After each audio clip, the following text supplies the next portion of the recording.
bohong. Aku hanya memikirkan satu peraturan penting. Kenapa kau lakukan hari ini kalau kau bisa melakukannya besok? Hahaha. Few moments later.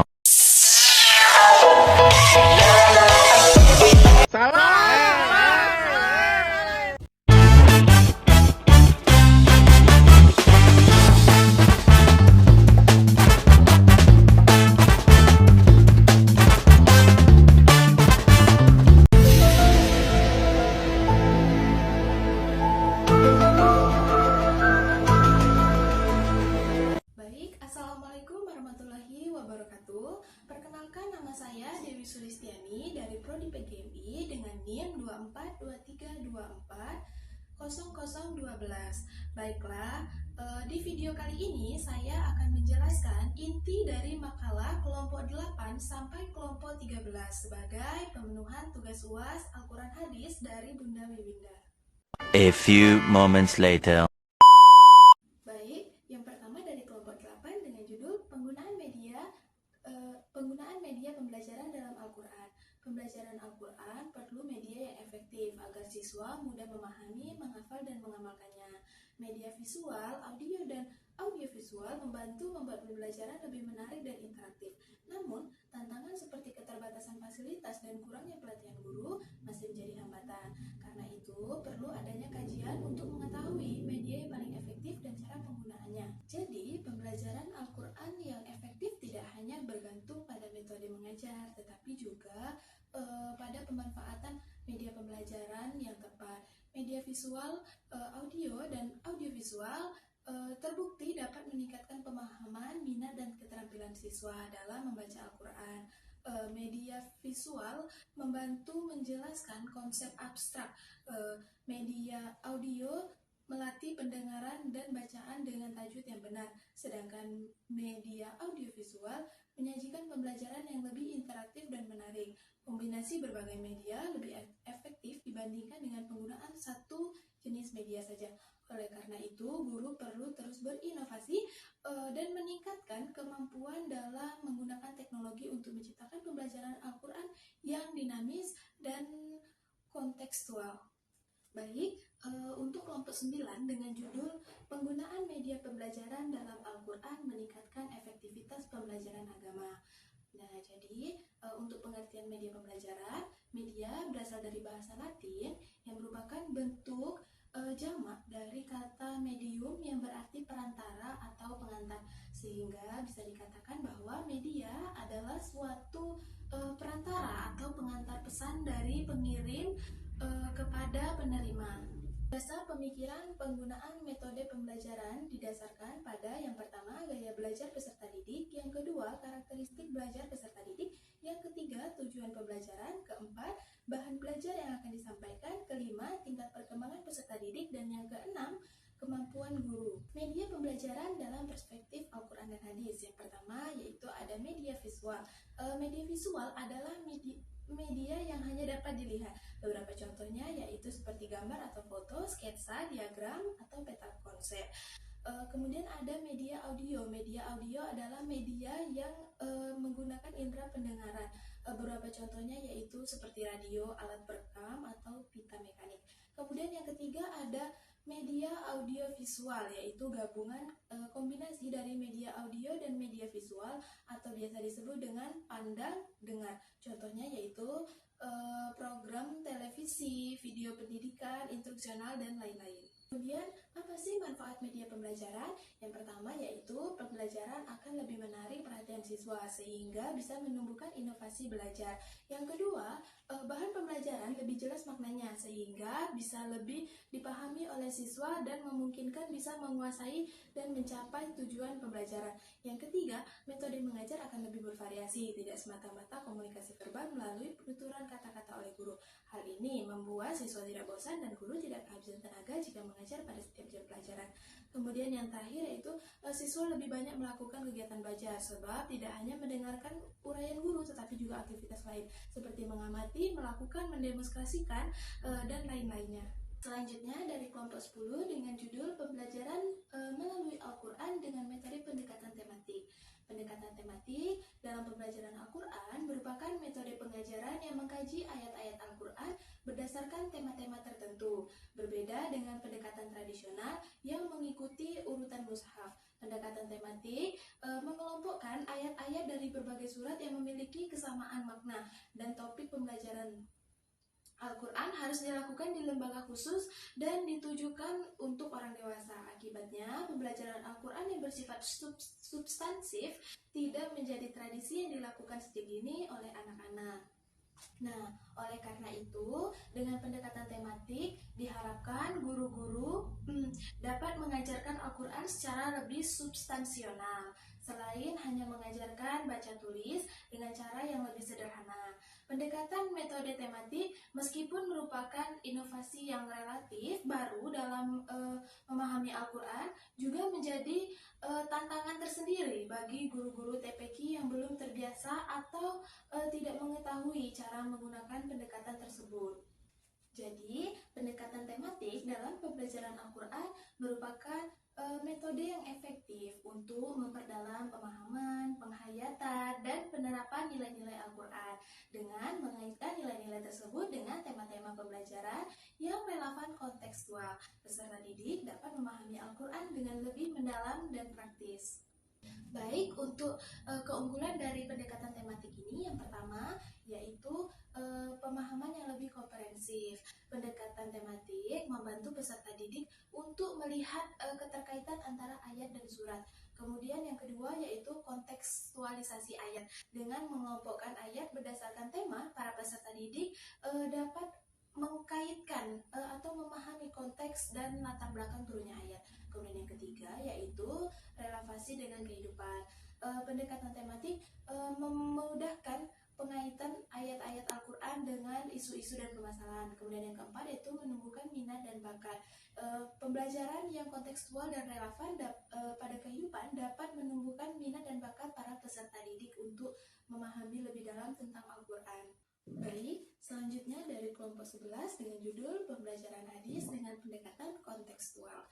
Pendekatan adalah cara pandang atau paradigma yang terdapat dalam suatu bidang ilmu, yang selanjutnya digunakan dalam memahami suatu kajian. Pendekatan juga dapat didefinisikan sebagai serangkaian asumsi yang mendasari cara seseorang dalam membaca, memahami, menjelaskan suatu fakta, teks, realitas, maupun fenomena yang ada. Sedangkan kata kontekstual berasal dari kata konteks yang terdapat pada Kamus Besar Bahasa Indonesia secara versi daring. Adapun contoh mengaitkan hadis dengan kehidupan sehari-hari peserta didik, yaitu kita bisa menggunakan contoh hadis tentang tolong-menolong. Misalnya, barang siapa yang meringankan beban seorang muslim, maka Allah akan meringankan bebannya di hari kiamat. Hadis riwayat Muslim. Nah, siswa MI bisa diberi pemahaman tentang pentingnya saling membantu, baik sesama teman sekelas maupun dalam kehidupan sehari-hari. Yang kedua, bisa juga misalnya kita pakai contoh tentang hadis tentang kebersihan. Misalnya, kebersihan itu sebagian dari iman. Maka siswa MI dapat diajarkan untuk menjaga kebersihan di sekitar mereka, baik di rumah, sekolah, maupun lingkungan. Ini juga mengajarkan mereka untuk menjaga kebersihan diri dan memperhatikan lingkungan sekitarnya agar tetap bersih. Nah, jadi pembelajaran hadis dengan pendekatan kontekstual merupakan metode yang relevan dan efektif dalam memahami dan mengamalkan ajaran-ajaran hadis. Pendekatan ini tidak hanya menekankan pada pemahaman teks hadis secara harfiah, tetapi juga memperhatikan konteks historis, sosial, dan budayanya yang melatar belakangi munculnya hadis tersebut. Dengan demikian, pemahaman yang diperoleh tidak hanya bersifat teoritis, tetapi juga aplikatif dalam kehidupan sehari-hari. Baik, dilanjutkan lagi dengan kelompok 12 dengan judul Pembelajaran Al-Quran untuk Pembentukan Karakter. Pembelajaran Al-Quran merupakan aspek fundamental dalam pendidikan Islam yang tidak hanya berfokus pada penguasaan teks, tetapi juga pada penerapan nilai-nilai moral yang terkandung di dalamnya. Al-Quran sebagai petunjuk hidup mengandung ajaran yang sangat relevan dalam membentuk karakter dan kepribadian umat manusia. Sebagai kitab suci umat Islam, Al-Quran diyakini memiliki peranan yang sangat penting dalam membentuk sikap, perilaku, dan karakter individu, khususnya di kalangan pelajar. Semangat untuk mempelajari Al-Quran juga semakin berkembang dari hari ke hari, karena Al-Quran dengan jelas menyatakan bahwa sebaik-baiknya orang seseorang adalah orang yang mempelajari Al-Quran, dan dia tidak akan memahami Al-Quran hanya dengan ilmu saja. Seperti yang dikatakan Jamaluddin Marlan, bahwa dengan mempelajari ilmu pengetahuan dan perkembangan ilmu pengetahuan, manusia bisa memahami Al-Quran. Jadi, belajar Al-Quran harus dimulai sejak kecil hingga dewasa. Baik, selanjutnya yaitu nilai-nilai utama dalam karakter Al-Quran. Istilah akhlak merujuk pada perilaku, budi pekerti, watak atau karakter seseorang. Secara istilah, akhlak diartikan sebagai sifat yang tertanam dalam jiwa dan menjadi bagian dari kepribadian, yang darinya itu muncul tindakan spontan tanpa melalui pertimbangan terlebih dahulu. Al-Quran sangat menekankan pentingnya akhlak atau moral yang luhur sebagai salah satu tujuan utama pendidikan. Pendidikan dalam Islam tidak hanya menitik beratkan pada transfer pengetahuan, tetapi juga pada pembentukan perilaku dan karakter yang sesuai dengan nilai-nilai Islam. Ayat-ayat yang mengajarkan akhlak mulia seperti kejujuran dan kesabaran merupakan dasar pembentukan karakter yang diajarkan dalam pendidikan Islam. Nah, karakter dalam pembelajaran Al-Quran. Karakter yang baik adalah salah satu tujuan utama dalam pendidikan, baik pendidikan formal maupun informal. Pembentukan karakter ini sangat penting karena berkaitan langsung dengan perkembangan pribadi seseorang, baik dalam aspek moral, sosial, dan spiritual. Oleh karena itu, pembelajaran Al-Quran diharapkan tidak hanya menghasilkan pemahaman terhadap ayat-ayat Al-Quran, tetapi juga mampu menanamkan nilai-nilai karakter yang dapat diterapkan dalam kehidupan sehari-hari. Di sisi lain, pendidikan karakter dikembangkan oleh pemerintah sebagai pendidikan yang sangat mengutamakan perilaku daripada karakter yang baik.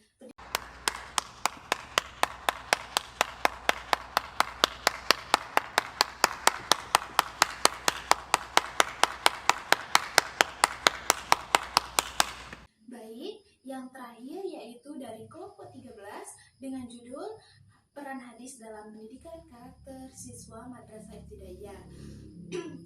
Karakter atau watak adalah sifat batin yang mempengaruhi segenap pikiran, perilaku, budi pekerti, dan tabiat yang dimiliki manusia atau makhluk hidup lainnya. Sedangkan pengertian karakter dalam Islam lebih akrab disapa dengan akhlak. Hadis sebagai sumber ajaran Islam kedua setelah Al-Quran memiliki peran penting dalam pembentukan karakter siswa di madrasah ibtidaiyah.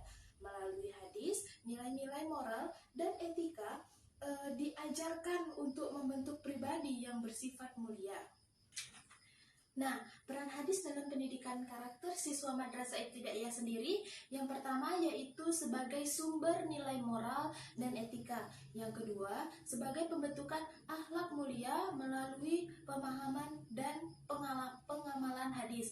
Yang ketiga, yaitu sebagai penanaman nilai disiplin dan tanggung jawab.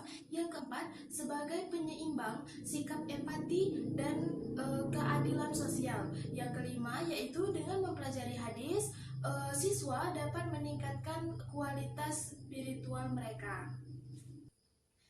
Kemudian, hadis juga dapat menumbuhkan sikap positif untuk anak-anak. Contohnya, anak-anak usia dini terpengaruh oleh media-media elektronik yang nyatanya memang lebih sering mereka dapatkan dibanding dengan pendidikan moral yang seharusnya ditanamkan dalam rentang masa perkembangan itu. Nilai-nilai Islami yang bisa diterapkan pada anak banyak terdapat dalam Al-Quran dan hadis. Menumbuhkan sikap positif melalui hadis merupakan upaya untuk membentuk pola pikir dan perilaku yang sesuai dengan ajaran Islam, sebagaimana dicontohkan oleh Rasulullah SAW. Nah, kemudian bagaimana sih cara menumbuhkan sikap positif melalui hadis? Caranya yaitu pertama dengan berpikir positif atau husnuzon kepada Allah Subhanahu wa taala. Yang kedua yaitu bersabar dalam menghadapi ujian. Yang ketiga, menghindari prasangka buruk atau suudzon. Yang keempat, memanfaatkan waktu dengan produktif. Dan yang kelima, menjaga optimisme dan tidak putus asa. Selanjutnya, praktik pengajaran hadis dengan fokus pada nilai karakter. Praktik pengajaran hadis dengan fokus pada nilai karakter merupakan pendekatan pendidikan yang menekankan internalisasi hadis Nabi Muhammad SAW. Tujuan utamanya adalah membentuk peserta didik yang tidak hanya memahami teks hadis secara tekstual, tetapi juga mampu mengaplikasikan nilai-nilai karakter dalam kehidupan sehari-hari. Konsep pendidikan karakter dalam hadis yaitu pendidikan karakter dalam Islam bertujuan membentuk individu yang berakhlak mulia sesuai dengan ajaran Al-Quran dan hadis.